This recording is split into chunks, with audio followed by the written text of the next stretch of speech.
Time to head to the United States now, and Sky News contributor Kristen Tate joins me from New Hampshire. Great to catch up with you again. Tell me a little bit about the mood in New Hampshire. What's the feeling there? I've been watching a lot of former President Trump today addressing the faithful. What's it feel like on the ground? Hey, Steve. Yeah, thank you so much for having me. Well, I'm from New Hampshire. I was raised here, and I've got to tell you, this is a very independent-minded state. There are actually more registered independents in New Hampshire than Democrats or Republicans, and we have an open primary here, which means that any voter can vote in the primaries, not just Republicans for the Republican candidates or Democrats for the Democrat candidates. So the state is abuzz right now, Steve, and I've got to tell you, I live most of the year in Texas. Down in Texas, all the Republicans are Trump supporters. You will never encounter a Nikki Haley supporter. But up here in New Hampshire, just driving around in the central part of the state, I am seeing a lot of Nikki Haley yard signs out there. Even some DeSantis signs left over and Vivek signs, and not as many Trump signs. Now, don't get me wrong, Trump is going to win in the state. He's polling in first place. But I think your viewers should expect Nikki Haley to do much better here in New Hampshire than she did in Iowa. Kristen, I find your voting system incomprehensible, that somebody who's a Democrat supporter could actually go out and vote for Nikki Haley to make Donald Trump look bad. Is some of that going on, as the former president is suggesting?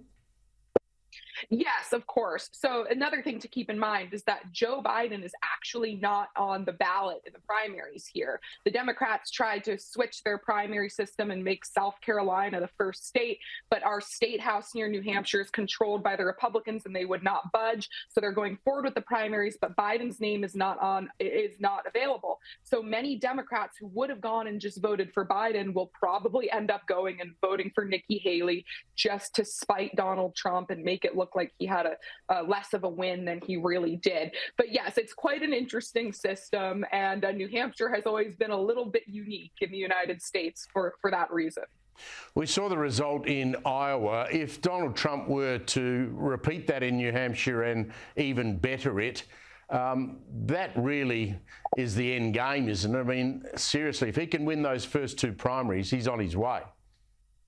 Yes. I mean, I honestly don't even know why Nikki Haley is sticking in the race at this point. Like I said, she's expected to do better in New Hampshire than she did in Iowa. But I mean, she really doesn't have much of a chance at all in winning the nomination. Her game plan right now might be to just kind of wait this out and see if somehow the Democrats succeed in putting Trump in jail or making him not eligible to be elected somehow with all of these phony trumped up charges. She may also just be sticking around because she thinks that even though she may not win in this election, next time in 4 years from now, she'll have a better shot. Who knows? But yes, I agree with you. I think Trump has this thing locked up.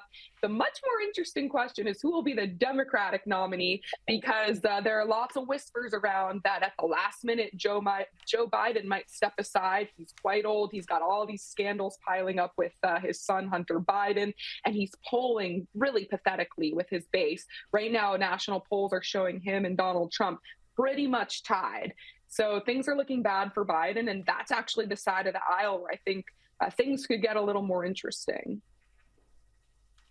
You and I, when we talked last year in Texas, and I did note that even in Iowa, when the media was speaking to Republicans who were voting in that primary, they were asking, what's the big issue here in Iowa? And I guess this will be repeated in New Hampshire. And to a person, they said the border. Now, you know better than anyone, that border is leaking like a sieve. It is a national disgrace. The border issue alone could get Donald Trump back into the White House in 2024, couldn't it? That's absolutely correct, especially when you're talking to folks who live in the southern part of the United States, like Texas. They are all voting for Trump because of that reason.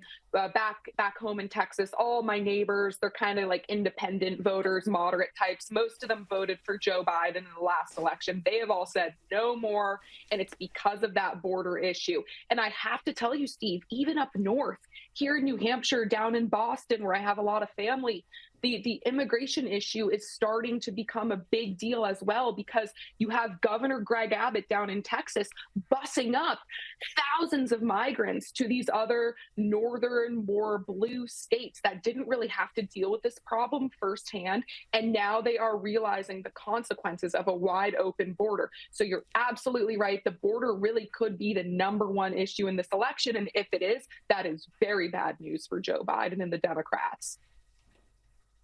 Kristen, the busing issue is really interesting. I mean, we had a border issue earlier in the 2020s. We stopped people from coming to Australia by relocating them to a place called Nauru, an island out in the Pacific. I can't imagine what the outcry would have been if instead we'd let these people land in Western Australia and suddenly bus them across the country and drop them in the streets of Canberra. It's just extraordinary that that's happening in your country.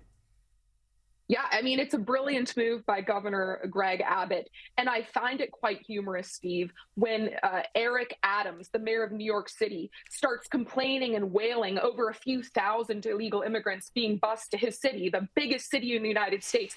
When down in Houston, where I live, I mean, not just thousands, we have tens of thousands, hundreds of thousands of illegal immigrants. And it really has changed the way of the lives of the American people who live down there. Try going to an emergency room in Houston, Texas. Try sending your child to a public school. Everything about life in Texas cities has been changed by this crisis. So it's about time that these coastal elites have to deal with the problem that their voting habits have created. That is the only way that this problem is going to get solved.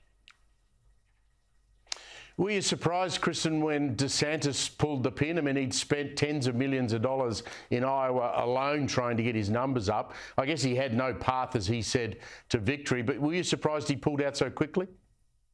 No, and I'm glad that he did at this point. When he entered the race about a year ago, Steve, he was at 35%. He hadn't even announced he was running yet, and he was not far behind Trump in the polls.